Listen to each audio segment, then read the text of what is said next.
사업주는 이미 적이 됐을 수도 있어요. 약국이 사실 신고 당한 경우가 되게 많아요. 그게 가장 큰 원인이 뭐냐면 서류를 안 만들어서요. 사직할 때 저는 사직서 받는 경우 잘 못 봤어요.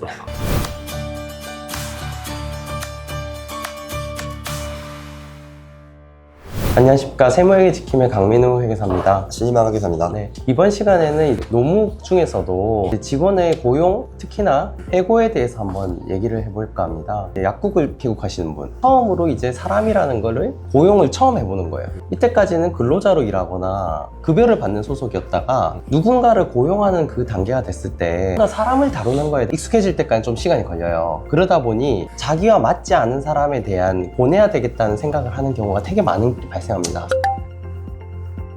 대부분 5인 미만 사업장이니까 약국이 노무사님을 별도로 이렇게 자문 고용하지는 않잖아요. 근데 그쵸. 노무사님들 자문 고용해보면 맨 처음 하시는 말씀들이 보통 계약을 하실 때는 일단 계약직으로 하셔라. 수습기간은 덜하. 한 달 미만에 대해서는 그냥 일용직이 상관없거든요. 그러니까 약사님들이 잘 모르고 처음부터 그냥 기한에 정함이 없는 걸 하는 게 아니라 일용직을 해도 돼요. 네. 한 달 미만은 상관없으니까 그 다음에 뭐 정규직 하는 거죠. 그런데 우리 일용직으로 시작하면 안 될까요? 이게 개면적일 수 뭐 있잖아요. 그럴 수 있지만 네. 이렇게 말기하면 되죠. 일단 일용직을 넣고 한 달에 이상의 연속성이 있을 때 원래 4대보험의 의무가 있으니 그때부터 4대보험을 넣겠다라고 서로 얘기를 하고 그러고 서로가 이제 합의가 되면 같이 하자. 근데 막상 해봤더니 서로가 좀 안 맞는 거예요. 근로자도 안 맞다고 생각할 수도 있고. 참고로 뭐 이런 계약 기간을 두고 시작하라는 말씀은 근로자든 고용주든 모두에게 페어한 결과를 위해서 말씀드리는 겁니다. 그렇죠, 그렇죠. 어차피 근로자 입장에서 불리해지는 건 없거든요. 그러니까 계약의 형태가 일용직, 계약직, 정규직이라는 게 있는데 일용직은 매일매일 쓰는 게 원래 원칙이잖아요, 계약서를. 그렇기 때문에 마음에 안 들면 그 다음날 계약을 안 쓰면 되는 거고,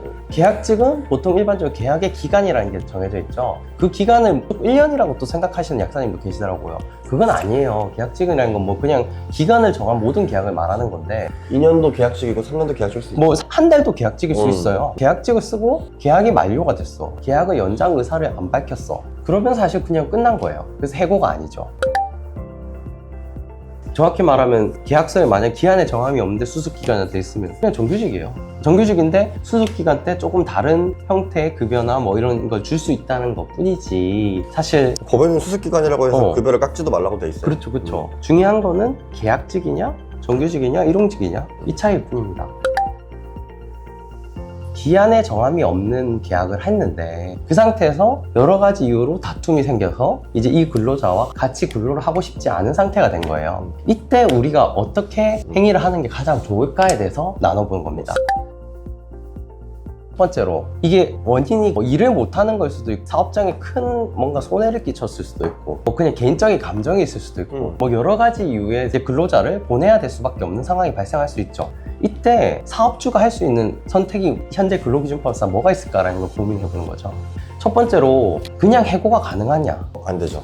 정규직, 계약 기간에 정함이 없이 뒤가 열려있는 계약에 해고는 이유가 꼭 있어야 됩니다. 우리나라 근로기준법은 해고가 되게 어렵습니다. 특별한 이유가 없으면 안 됩니다. 뭐 여러 가지 사유가 있죠. 뭐 예를 들어서 경영상의 어려움, 경영상의 어려움도 실제로 있어야 됩니다. 뭐 그렇죠. 그걸 그 사업주가 증빙을 해야 될 수도 뭐 있죠. 예를 들어 국장님이 경영하기 너무 어렵습니다 이게 아니고 실제로 재무 상태가 안 좋아지거나 매출이 급감하거나 매출이 급감하거나 병원이 없어지거나 뭐 그런 식의 이벤트 수준이 있어요. 그것도 아주 심각한 수준이야겠죠. 그냥 뭐 매출이 10 가다가 뭐 9 갔다고 이게 경영상의 어려움이냐 그렇게 보기는 쉽지 않죠. 참고로 해고가 아까 안 된다고 했지만 5인 미만은 이유 없는 해고가 가능합니다. 가능해요. 우리나라 약국의 한 80% 5인 미만이라고 볼 수 있을 것 같아요. 그런 특별한 사유가 아닌 이상 해고는 어렵기 때문에 그럼 어떻게 해야 되냐? 근로자랑 합의를 해야죠. 합의를 하는데 좋게 가장 합의를 하는 게 그냥 권고사직이라는 말 그대로 권고를 하는 거예요. 이게 근로자가 받을 의무가 있지는 않습니다. 그 사람이 혹시 안 받아들이면 어떡하냐?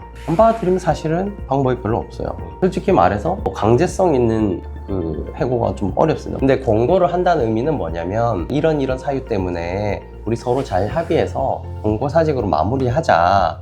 보통 일반적으로 공고사직을 할 때는 뭔가를 더 주는 경우도 많아요. 원래 퇴직일이 말일인데 한 달을 더 준다든지 회사가 권고를 한 거니까 그쵸. 퇴직 위로금조로 대기업으로 치면 희망퇴직 같은 그런 네, 느낌인 컨셉이죠. 거죠. 공고사직은 실업급여의 대상입니다. 그 사람이 이 약국이든 아니면 과거 약국이든 고용법을 넣은 기간이 3년 이상, 5년, 9년 막 이렇게 길다. 그러면 진짜 10개월까지도 실업급여를 받을 수도 있어요. 그래서 법적으로는 사직으로 가니까 사직서도 받아야 되고 나중에 해고한 게 아닌 거죠.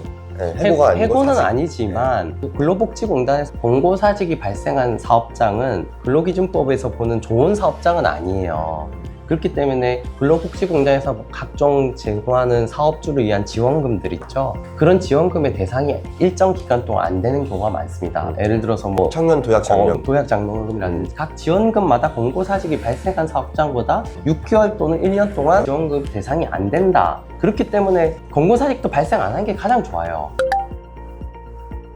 해고의 시점에 대해서 통보하는 것도 매우 중요합니다. 너 언제까지 일해? 라는 마지막 근무 날짜로부터 적어도 한 달 전에 얘기를 해줘야 돼요. 만약에 우리 이제 그만하자 라고 얘기했을 때 지금이 8월 1일이다 이러면 9월 달에 너 그만하도록 하자 이렇게 서로 합의가 돼야 해고 예고 수당을 안 줄 수 있습니다. 달리 말하면 네. 그 기간을 못 지킨 거에 대한 보상이 해고 예고 수당인 거고. 그쵸. 사실 문서상 합의가 있는 게 매우 중요하고요. 사직서가 제일 중요하고. 서류를 어려웠다 이러면 카톡이든 문자 메시지든 물론 녹취를 했다면 속기사 통해서 준비를 만들어 놓기도 해야 돼요. 또 노동사건에서는 녹취를 받아주더라고요. 상대방의 동의 없는 녹취는 효력이 없는 거 아니냐. 왜 받아주더라고요. 1대 다는 문제가 될 수 있는데 둘이서 당독에서 이렇게 얘기를 해서 녹취를 해서 그걸 증빙으로 제출하는 거는 의미가 있고 그냥 녹취 파일을 제출하는 건 아니고 속기사의 공증을 통해서 파일과 USB를 같이 맞아요. 고용노동부에 있는 근로감독관한테 만약에 제출했다. 그건 증빙으로서의 효력이 충분히 있는 거죠. 되게- 그렇지만 녹취보다는 가장 완벽한 거는 본인의 서명.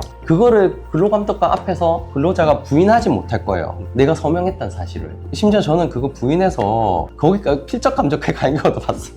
근데 그런 케이스까지는 안 가겠죠. 보통 일반적으로는 그렇거든요. 보통은 필적 감정까지 안 가고 어. 이 사람이 나를 이렇게 기망해가지고 사직서를 쓰게 만들었다. 뭐 이렇게 가니까 문서를 확보하는 것이 제일 깔끔하고 그 문서는 그쵸. 사직서고 증빙이 있어야지만 사업주가 해고 예고 수당을 안 줄 수 있는 근거가 됩니다. 뭐, 만약에 네. 그게 없으면 어떻게 되냐면 9월달 나갔는데 이 사람이 어제 나가라고 했어요 라고 해버릴 수 있어요. 그러면 고용노동부에 신고한 다음에 저는 해고 예고 수당 한 달을 받지 못했습니다 하면서 한 달을 더 줘야 될 수도 있습니다. 요런 상황이 왜 조금 어렵냐면 다시 또 시작하는 거거든요.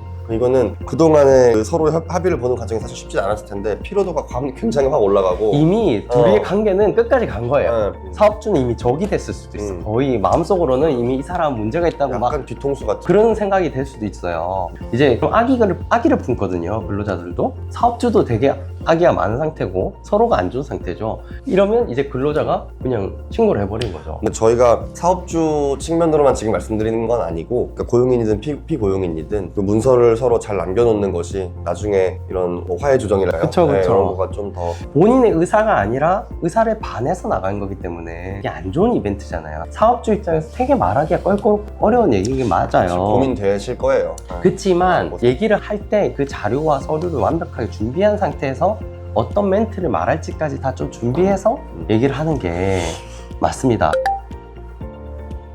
약국이 5인 미만 많고 10인 미만 많잖아요. 노무 쪽이 좀 싫어. 그래 취약하다 보니까 약국계가 제일 지금 미비한 것 중에 하나가 사실 신고 당한 경우가 되게 많아요. 그게 가장 큰 원인이 뭐냐면 서류를 안 만들어서요. 사직할 때 저는 사직서 받는 경우 잘 못 봤어요.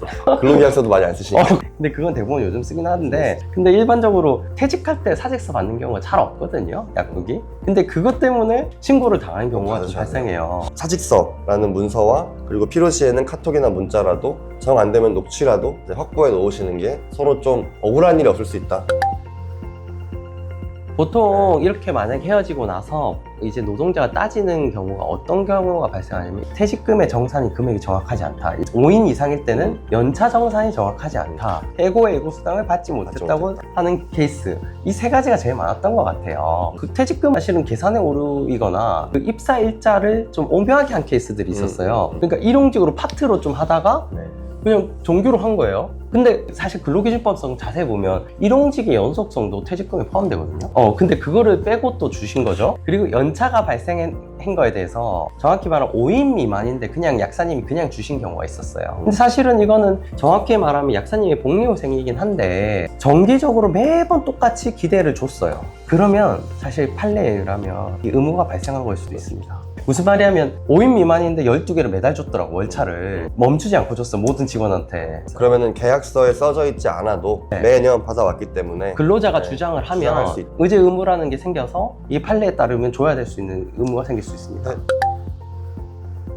약사님들이 우리는 5인 미만이라고 해도 해고를 할 수 있을 뿐이지 그게 되게 좋은 건 아니에요. 특히나 여기서 준드릴 거는 해고 코드가 들어가면 이 사람이 해고로 들어가서 이 사람 진짜 나갔어요. 그러면 해고 코드를 저희가 넣게 돼요, 세무대리인이. 고용노동부에서 말씀하시는 해고 거죠? 코드가 들어가면 각종 혜택 없어집니다. 그 사업장이 해고가 발생한 사업장으로 분류가 돼요. 물론 당사자 해고됐기 때문에 당연히 실업급여 받을 수 있습니다. 여기 약국 입장에서는 권고사직보다 훨씬 안 좋은 코드예요. 그러니까 당연히 안 하려고 노력해야겠죠. 사실은 이 근로기준법은 근로자의 권익과 고용의 안정성을 보장하기 위한 거잖아요. 그냥 사람 머리만 보는 거예요. 숫자만 보는 거예요. 그러니까 이 사람이 여기 근무를 전속 오래 했냐, 뭐 이거 세법의 관점 숫자 자체는 보는 사람들이 그냥 여기 몇 명 있니? 돈으로 보는 거죠. 고용 많이 했네? 세법은 약간 그런 관점이고 그런 목적을 볼 때는 되게 다른 관점인 거죠. 공진의 세금제 그런 거 있잖아요.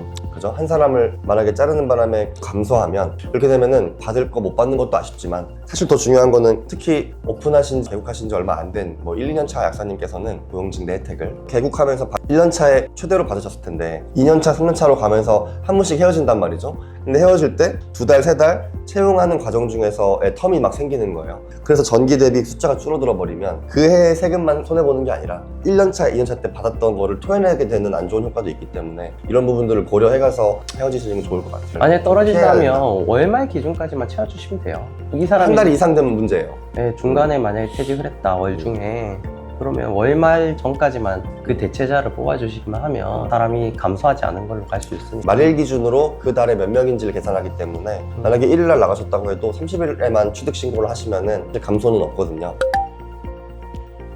고용노동부에서 관점이 좀 틀린 거는 해고는 근로기준법이고 고용중개세액공제는 그냥 세법에서 말하는 조세특례제한법이라는 법률인데 그 법률 안에서는 근로자의 근무 형태를 그냥 정규직을 어떻게 뽑았냐 이것만 뽑지 이 사람이 어떻게 나갔냐에 대한 거를 따지진 않습니다. 뭐 정규직이냐, 네. 즉 사대보험이 들어와 있냐, 아니면 소정 근로시간은 어떻게 되냐, 뭐 단기 계약이냐, 단시간 근로자냐 이런 걸 보는 거지 해고를 한 사업장이라고 해서 그간의 세액공제 혜택이 날아간다 뭐 이런 거는 그러니까 흔히 하시는 오해입니다. 오늘은 노무와 해고나 뭐 계약 만료나 권고사직처럼 직원분들과 어떻게 잘 헤어질 수 있는가에 대한 얘기를 해봤는데 사실 명확한 라이선스를 가지신 분들을 뭐 존중하고 하는 차원에서 저희도 좀 그동안 얘기를 안 해왔던 건 사실인데 부가세 시즌이 끝나고 8, 9월에 저희 쪽에 상담을 주시는 많은 메인 이슈들이 노무 이슈들이 많아서 제가 좀 오늘은 좀 다뤄봤습니다. 뭐 다음번에도 또 유익한 정보로 찾아뵙겠습니다. 감사합니다. 감사합니다.